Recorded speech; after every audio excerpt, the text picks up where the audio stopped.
Oi, pessoal. Bom dia. Hoje nós vamos conversar sobre o atendimento ao trauma. Lembrando, né, que semana passada a gente conversou sobre o atendimento, né, o primeiro atendimento à vítima de suporte básico de vida. E hoje a gente vai ver quais os procedimentos, né, que nós devemos executar em vítimas de atendimento ao trauma, tá bom?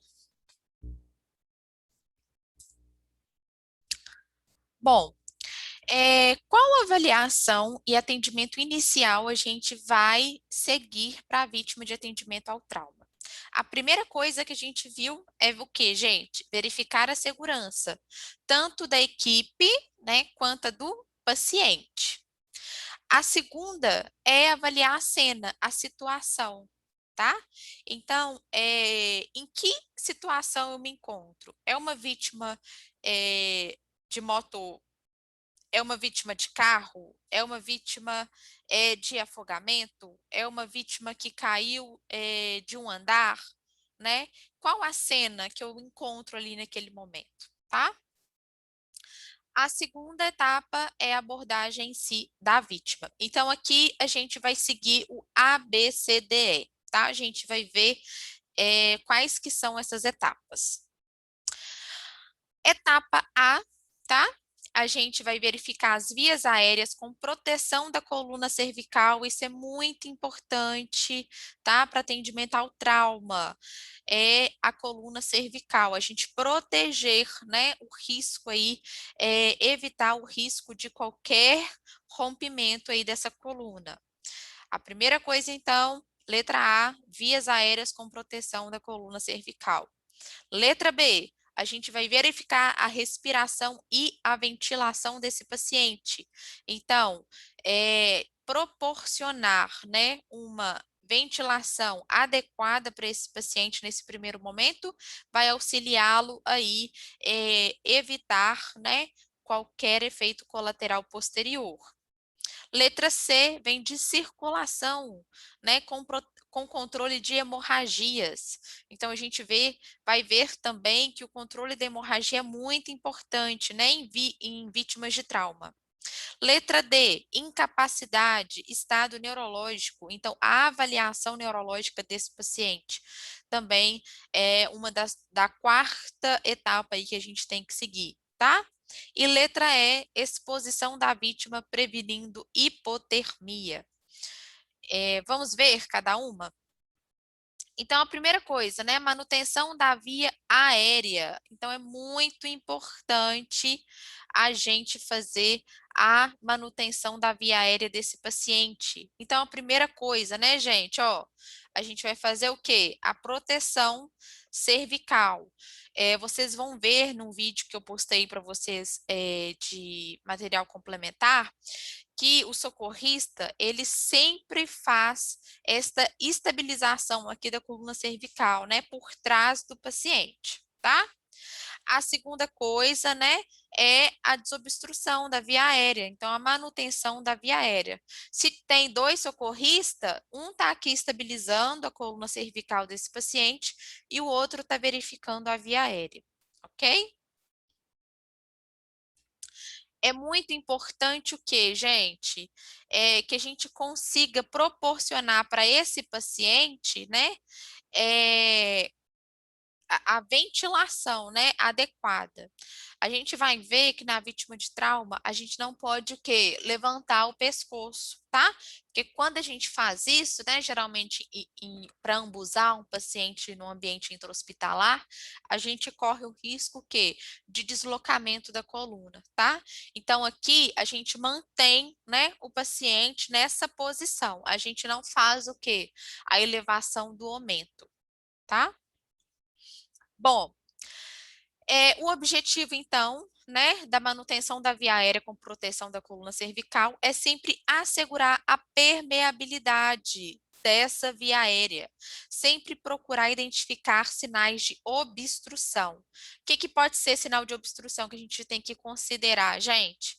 Além, né, de corpos estranhos na via aérea, né? Se o paciente, por exemplo, for um idoso e ter prótese dentária, a gente tem também que fazer o quê? O abaixamento da língua, que pode estar obstruindo o canal da via aérea. Tá? Qual que é o procedimento que a gente pode realizar para essa desobstrução? Aspiração, né? Verificar, né, inspecionar se tem a presença de corpos estranhos, como prótese dentária, ou até mesmo as fraturas faciais, né, mandibulares e traqueolaríngeas, que podem resultar o quê? Na obstrução da via aérea. Então, a elevação do aumento, ela só vai ocorrer depois da estabilização que, gente, da cervical, tá? Então, a gente garante, né, que essa cervical está estabilizada. Depois, a gente vai fazer a tração da mandíbula, tá? A tração da mandíbula é se eu suspeitar, né, gente, aqui, ó, de traumas, né, mandibulares, tá? Aí sim eu vou fazer a anteriorização da mandíbula sem extensão da cabeça. Sem extensão da cabeça, por quê? Para proteger a coluna cervical desse paciente. É muito importante a gente ter em mente que toda vítima de trauma, ela tem que ter suspeita, tá? De lesão cervical. Por isso que a intenção é sempre proteger essa coluna cervical. Então, quando a gente vai fazer a avaliação, né, e a manipulação da via aérea, a gente sempre vai evitar, gente, movimentação excessiva da coluna cervical.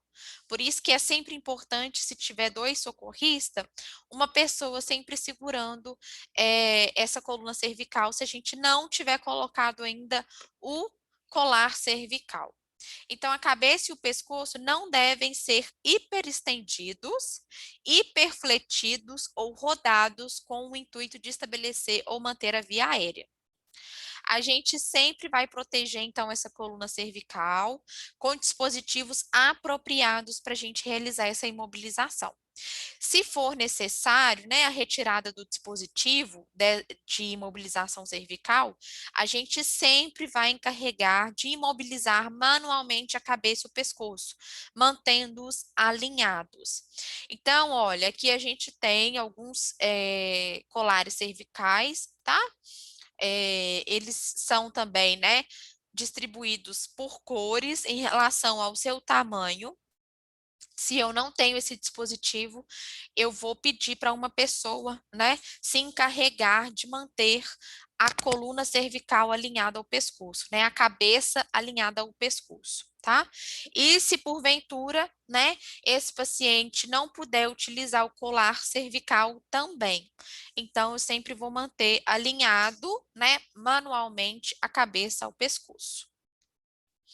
Bom, então, aqui, olha, eu tenho uma foto, né, que mostra a imobilização de um paciente vítima de trauma. Ó, esse paciente está com o colar cervical, tá vendo? Já posicionado, mas além disso, a gente utiliza os colchins também para prender ele na maca, para evitar, né, a manipulização desse paciente, a mobilização dele, né, e evitar aí também algum trauma. Então, como eu falei, a gente sempre vai considerar a existência de uma lesão de coluna, tá? Cervical, em todo doente de traumatismo multissistêmico, especialmente as vítimas que apresentam nível de consciência alterado ou traumatismo fechado acima da clavícula, certo? Passo B é a respiração e a ventilação, né? Como que a gente faz para avaliar a condição de respiração e ventilação desse paciente?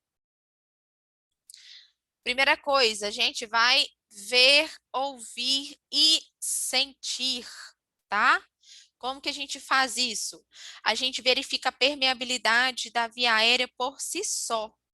não garante a ventilação adequada. Uma boa ventilação exige o funcionamento adequado dos pulmões, da parede torácica e do diafragma. Então, como que a gente vai avaliar isso, tá? O pescoço e o tórax da vítima, eles devem estar expostos para avaliar adequadamente a respiração e a ventilação, tá? Então, eu sempre avalio a distensão das jugulares. Então, a jugular aqui, olha, ela não pode estar o quê? Pulsando. Se ela estiver, eu posso suspeitar de uma ventilação, de uma respiração inadequada. Além disso, eu tenho que verificar, olha, a posição da traqueia desse meu paciente, ela não pode estar deslocada. Gente, é muito bizarro uma traqueia deslocada, né? Aqui, olha, ela faz tipo um movimento de S, ela fica lateralizada, tá? E além disso, a gente verifica também a movimentação da parede torácica. Então, olha, nessa foto aqui que a gente trouxe, esse profissional aqui, olha, está avaliando a expansividade, né, dessa caixa torácica. Então, a gente sempre expõe o tórax do paciente, né, retirando aí as vestimentas com a tesoura, rasgando mesmo, cortando, tá? Porque, lembrando, a gente não pode movimentar muito esse paciente. Então, a gente rasga, corta com a tesoura, né? E aqui ela está verificando como que a caixa torácica desse paciente está funcionando em relação à ventilação, né? Se ela está expandindo aí de maneira adequada, tá bom? Bom, a gente pode fazer a ausculta pulmonar bilateral, né, com estetoscópios, né, se a gente tiver em mãos, sempre tentando identificar murmúrios vesiculares, se é positivo ou negativo, com o objetivo de confirmar o fluxo de ar nos pulmões, tá? Então, se eu tenho um esteto, eu vou fazer a ausculta, sempre tentando identificar esses murmúrios vesiculares. Além disso, eu vou fazer uma inspeção visual, tá? E a palpação também, com o objetivo de identificar lesões da parede torácicas capazes de comprometer a ventilação. Então, é aquilo que a gente viu. Rasga a roupa, né? Corta a roupa e palpa ali a caixa torácica, vê se não tem fratura de costela, né? Para suspeita aí de uma lesão pulmonar, tá? Percussão do tórax é pouco confiável e aí a gente não utiliza em vítimas de trauma. Além disso, né, se tiver lesão que podem prejudicar gravemente a ventilação no curto prazo, como, né, pneumotórax hipertensivo, tórax instável, hemotórax maciço ou pneumotórax aberto, tá? Então, se a gente tem ali, né, na nossa inspeção, palpação, a suspeita, né, de alguma lesão, a gente tem que suspeitar desses 4 itens. O C, né, de circulação com controle da hemorragia. Então, a gente sempre vai verificar se a gente não tem uma hemorragia externa, com extravasamento de sangue visível, né, a inspeção, né? Se eu tenho esse tipo de sangramento, eu tenho que fazer o quê? A compressão imediata. E se eu não tenho, né, essa hemorragia exposta a olho nu, o que que eu vou fazer? A pulsação, né, verificar a pulsação da carótida, tá? Para eu verificar o quê? O ritmo, né, desse pulsar, para eu ver, sentir se não tem uma hipovolemia nesse paciente, se não tem nenhuma, o quê, gente? Hemorragia interna. Então, o C de circulação, o objetivo é controle de perda de sangue. Sempre a gente vai atentar, então, para esses sinais de sangramentos internos e externos, tá? E monitorar os dados vitais. Então, frequência cardíaca e pressão arterial são 2 dados vitais importantes para avaliação dessa circulação. Geralmente, gente, a hemorragia é a principal causa de morte né, nas vítimas pós-traumáticas. Olha essa foto aqui. Esse paciente está com hematoma, né? Extenso no tórax. Isso aqui a gente tem que, ó, suspeitar imediatamente de uma hemorragia de grande porte, tá? Isso aqui, olha, já é a pele mostrando pra gente, né? Como a gente viu lá na anatomia, no sistema tegumentar, que já tem o quê? Sangue extravasado, né, nessa parte toda.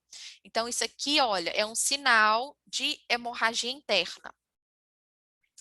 Olha essa segunda foto, né? A gente já tem que suspeitar também de hemorragia interna, porque a gente tem uma faca, né?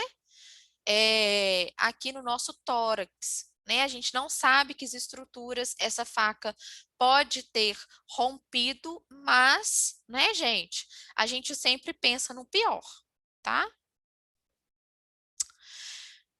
Então, o volume sanguíneo e débito cardíaco, ele deve ser analisado, né, quando a gente tem a suspeita, o quê? De hemorragia.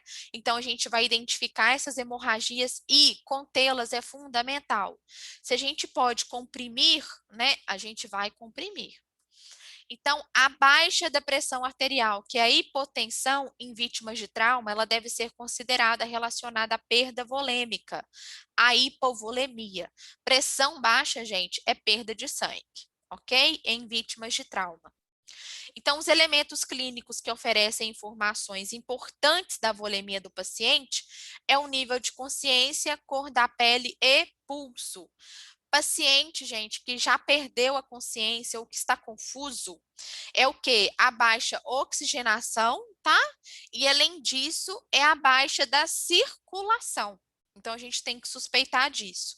Além disso, a cor da pele, né? Paciente com hemorragia, perda de sangue, ele começa a ficar o quê? Pálido, tá? Ele fica branco e o pulso dele fica fraco, ok? Então, sinais clínicos, né? O nível de consciência. Então, quando o volume de sangue está diminuído, a perfusão cerebral ela está prejudicada, resultando em diminuição do nível de consciência. Gente, deixou de chegar sangue oxigenado no cérebro, ou a vítima ela vai ficando o quê? Com os níveis de consciência deficitários, tá? Então, ela vai perdendo a consciência. Cor da pele, coloração rósea na face e nas extremidades, raramente estão criticamente hipovolêmicos. Quando a gente está, então, com a pele, né, esbranquiçada, acinzentada, principalmente nas extremidades, a gente vai suspeitar de hipovolemia. Pulso central, que é o quê? Carotídeo ou o femoral. Eles devem ser examinados bilateralmente. E avaliar sempre a qualidade desse pulso, a frequência desse pulso e a regularidade desse pulso.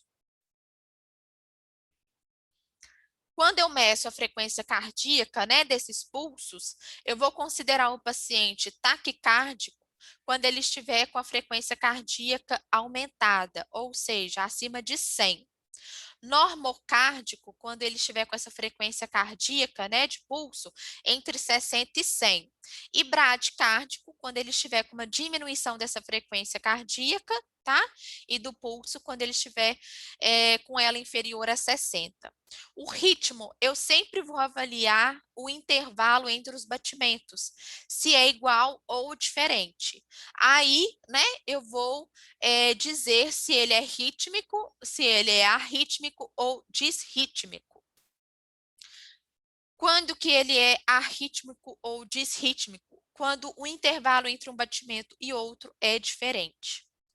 Além disso, eu avalio também a amplitude, né, desse pulso. Então, eu vou ver se ele está forte ou cheio, ou seja, a forma, né, que desse pulsar, né, com que esse sangue ele atinge essas artérias, né, a força desse volume sanguíneo dentro dessas artérias. Então, se ele é forte, eu vou falar, né, que ele está cheio. Agora, se ele é fraco, se ela tem uma redução aí desse volume sanguíneo nessas artérias, eu vou falar que ele é filiforme, que tem pouco sangue ali naquela artéria. Então, os principais pulsos, né, em uma verificação inicial são a carótida e a femoral. Carótida é aqui no pescoço, tá? Porém, os demais são importantes na verificação de problemas circulatórios. E a gente sempre também vai verificar, tá? Principalmente para a gente avaliar a circulação nas extremidades. Então, olha, quais que são os pontos, né, de verificação do pulso, que a gente verifica a pressão imediata? A gente vai verificar a artéria facial, tá? Que fica localizada aqui, né, próximo do queixo, ó. A gente tem a artéria braquial, que é aqui na fossa, né, antecubital. A gente tem a artéria radial e ulnar, tá? Que a gente avalia as extremidades, assim como também a artéria tibial anterior e posterior, né? No membro inferior aqui. A gente tem a artéria poplítea, né? Que é atrás aqui do joelho. A artéria femoral, né? Que é essa próxima aqui, a virilha. A carótida, que é uma importante artéria central.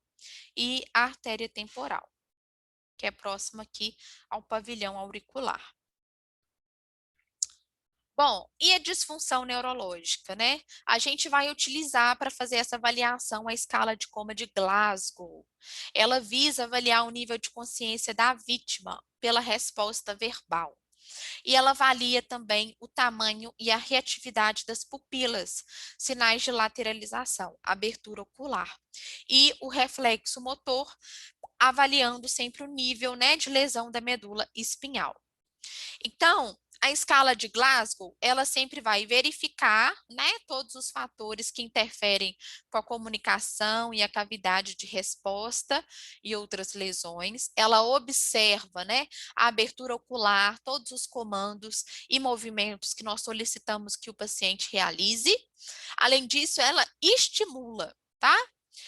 Por meio, né, da nossa voz, do nosso comando que esse paciente realize e a gente vai pontuar essa escala. Então, a primeira coisa que a gente avalia é a abertura ocular, tá? Então, aqui a gente tem a escala, olha. E se o paciente ele tem os olhos abertos previamente à estimulação, ou seja, uma abertura ocular espontânea, tá? A gente dá uma pontuação de 4. Se esse paciente ele abre o olho após, né, a gente solicitar para ele, a gente dá uma pontuação de 3. Então ele está com o olho fechado e eu falo, Dona Maria, abre o olho. E a Dona Maria abre, eu dou a pontuação 3 para abertura ocular. Agora, se a Dona Maria está conversando, está com o olho aberto, está olhando tudo em volta, eu já dou uma pontuação 4. Abertura ocular após estimulação da extremidade dos dedos, ou seja, a pressão, eu dou a pontuação de 2. Então, a Dona Maria está com o olho fechado, eu chamo, Dona Maria, abre o olho. Ela não abre. Se eu preciso de fazer uma estimulação, que é no leito ingueal, né, que é estimulador, aí sim que ela abre o olho, eu dou uma pontuação de 2. Se a Dona Maria ela não abre o olho, né, por estimulação ao som, ao comando ou por pressão, eu falo que a abertura ocular está ausente e dou a pontuação de 1. E se ela não abre, né, o olho, a gente não dá nenhuma pontuação, tá? Resposta verbal. Então, se o meu paciente ele tem uma resposta adequada, né, relativamente, por exemplo, ao seu nome, local e data de onde ela está, eu considero ela como uma vítima orientada e dou uma pontuação 5. Se a minha vítima, né, ela está desorientada e está com uma comunicação incoerente, tá? Eu dou uma pontuação de 4. Se ela fala palavras isoladas, né, inteligíveis, eu dou uma pontuação de 3. Dona Maria, tudo bem? Onde a senhora está? Aí a Dona Maria fala assim, ai, eu tô com fome. Nossa, eu tô com muita sede. Dona Maria, quantos dedos tem aqui? Ah, eu tô com fome. Ou seja, ela não responde ao nosso comando, tá?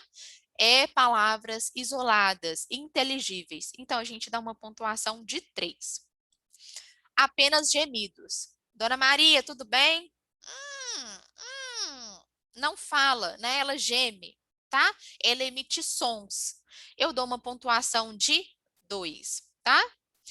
E se ela não tem, né, se ela tem ausência de resposta audível, né, ou seja, ela não fala, eu dou uma pontuação de 1, tá? Melhor resposta motora, tá? Então, eu vou avaliar agora a resposta motora do meu paciente, né, da minha vítima. Eu dou uma pontuação de 6 quando, né, eu peço para ela executar 2 ações e ela faz. Então, levanta o braço, abaixa o braço, levanta a perna. Eu dou uma pontuação de 6.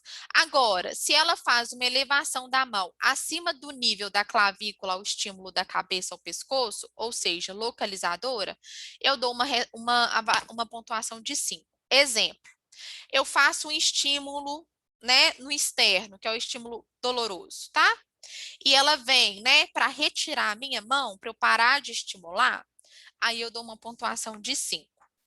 Agora, se ela faz uma flexão rápida do membro superior ao nível do cotovelo, que é o padrão predominante não anormal, que é uma flexão normal, eu dou uma pontuação de 4, tá?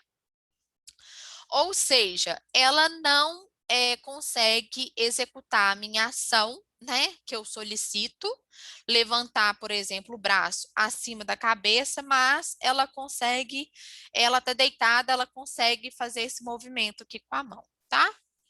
Então, eu dou uma pontuação de 4. Ela consegue fletir o membro superior ao nível do cotovelo, né? Padrão predominantemente claramente anormal. Então, em vez dela fazer assim, ó, deixa eu baixar aqui um pouquinho minha câmera. Então, em vez dela fazer assim, ela faz assim, tá? Então, eu dou uma pontuação aí de 3, ok? Extensão dos membros superior ao nível do cotovelo, né? Eu vou dar uma pontuação de 2. Então, ela tá deitada, ela não consegue, né, levantar o braço a nível do cotovelo. Ausência de movimentos, né? Eu vou dar aí uma pontuação de 1. Lembrando que se o paciente ele for classificado, né, se ele somar entre essas 3 classificações, abertura ocular, resposta verbal e resposta motora, uma pontuação abaixo de 7, esse paciente tem uma indicação de uma intubação orotraqueal, ok? Ainda avaliando o nível de consciência desse paciente, eu vou avaliar as pupilas. Se eu tenho uma pupila, né, com diâmetro, que a gente fala de normal, isocóricas, ou seja, elas são simétricas na reação à luz, então eu uso uma lanterna do meu celular ou aquelas próprias para avaliação pupilar, tá? Eu falo que esse paciente está em condição normal, tá? Porém, a gente sempre deve fazer uma reavaliação. Se eu falo, né, que ambas, né, estão contraindo sem reação à luz, eu falo que essa pupila está na miose, tá? A gente vai suspeitar de uma lesão no sistema nervoso central ou abuso no uso de drogas, as toxinas. Por que que quando a gente usa droga, né, ou ingere uma quantidade excessiva de bebida alcoólica, o nosso reflexo diminui, né? A gente tem o quê? Uma pupila contraída, então o nosso campo de visão, ele diminui, tá? Anisocóricas, que é uma pupila o quê? Dilatada e a outra contraída, elas são assimétricas. Essa está dilatada, essa está contraída, tá? A gente vai suspeitar de acidente vascular encefálico, que é o AVE, o traumatismo crânioencefálico, que é o TCE. Midríase é quando as duas pupilas estão dilatadas, tá? A gente vai suspeitar de anóxia, né? Ou seja, ausência de oxigenação cerebral, hipóxia, que é a diminuição dessa oxigenação cerebral, a inconsciência, estado de choque, parada cardíaca, hemorragia ou um traumatismo crânioencefálico, que é o TCE. Então, o rebaixamento do nível de consciência, ele pode representar diminuição da oxigenação ou da perfusão cerebral, ou ser resultado de um trauma, né, direto ao cérebro, que é o traumatismo crânioencefálico, tá? Essa alteração desse nível de consciência, ele vai implicar na necessidade imediata, gente, da reavaliação da ventilação, oxigenação e perfusão. Então, a gente sempre suspeita no primeiro momento, né, quando a gente tem um rebaixamento do nível de consciência da hipóxia, tá? Que é a diminuição da oxigenação. Além disso, a gente pode suspeitar, né, da hipoglicemia, que é o quê? A baixa da glicemia capilar ao uso, né, exagerado, nocivo do álcool, drogas, né, narcóticos, que podem também alterar esse nível de consciência. Toda essa alteração do nível de consciência, ela deve ser considerada originária, né, de trauma ao sistema nervoso central, até que se prove ao contrário. Então, a gente sempre, né, suspeita, por exemplo, de um traumatismo no bulbo,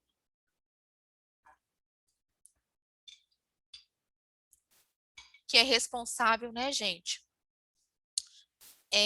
por exemplo, pelo nosso sistema respiratório, tá? Mas, né, se a gente já descartou essa possibilidade, a gente pode suspeitar de hipoglicemia, uso exagerado do álcool ou de drogas, tá? Quando a gente dá uma oxigenação, uma perfusão adequada para essa vítima, a gente previne lesões cerebrais secundárias, né, com que essa vítima, né, gente, ela possa aí desenvolver lesões, quadro vegetativo mesmo, né, pelo resto da vida. Letra E, prevenindo a hipotermia. Então, quais os cuidados com a hipotermia, né, que a gente vai ter? Gente, cobrir o doente rapidamente. Então, a gente sempre cobre mesmo com o que estiver disponível naquele momento. Cobertor, blusa, agasalho, manta térmica, tá? A gente sempre vai fazer, né, na exposição e controle do ambiente, com que a vítima seja totalmente despida, usando, cortando, né, as roupas para facilitar a avaliação dessa vítima, tá? De forma correta. Se a vítima está com roupa, a gente não consegue ver as lesões, né, que essa vítima tem. Por isso é importante de cobrir ela com um cobertor, tá? Sempre a gente, né, a gente sempre vê nos jornais que quando chega o SAMU ou quando chega os corpos de bombeiros, depois de avaliação dessa vítima para transporte, a gente sempre vê aquela manta térmica, né, que parece alumínio, né?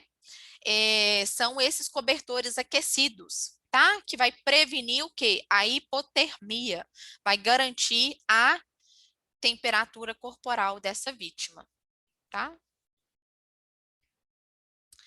Como que a gente vai fazer o transporte da vítima? A gente sempre vai imobilizar essa vítima para evitar lesões da coluna vertebral em todos os segmentos do corpo. Então, isso é muito importante. Então, essa imobilização, só profissional altamente treinado que pode realizar. Porque senão, em vez de causar dano para esse paciente, né, de traumas, esse profissional pode causar lesões. A gente vai usar equipamentos apropriados, né? A gente vai ver na nossa aula prática o pranchamento, né? A colocação do colar cervical. E além disso, o transporte ele deve ser realizado após a imobilização da vítima. Então, primeiro eu imobilizo para depois eu transportar, porque senão durante o transporte se faz uma curva, se passa num buraco, a gente pode lesionar a coluna desse paciente, tá? Então, a gente utiliza esses instrumentos, né? A prancha, o imobilizador cervical, tá? Então, a gente vai ver, olha, que é sempre 2 profissionais ou 3, o quanto for necessário para imobilizar essa vítima de maneira adequada. ok? Pessoal, foi um prazer estar com vocês aqui na abordagem, né, do material aí da apostila. A gente vai ter o nosso momento online para esclarecimento de dúvidas, tá? Daqui a pouquinho. Não deixem de assistir também o vídeo do material complementar que eu disponibilizei para vocês. Lá vocês vão aprender, né, na prática, esse atendimento à vítima do trauma. E também a gente tem um exercício avaliativo, valendo 5 pontos sobre esse atendimento do trauma. Além dele ser avaliativo, ele conta também a sua presença, ok? Não deixem de fazer, vocês têm um prazo de 48 horas para entregar lá na plataforma. Daqui a pouquinho estaremos juntos, então, tá? No nosso momento online. Um grande abraço para vocês.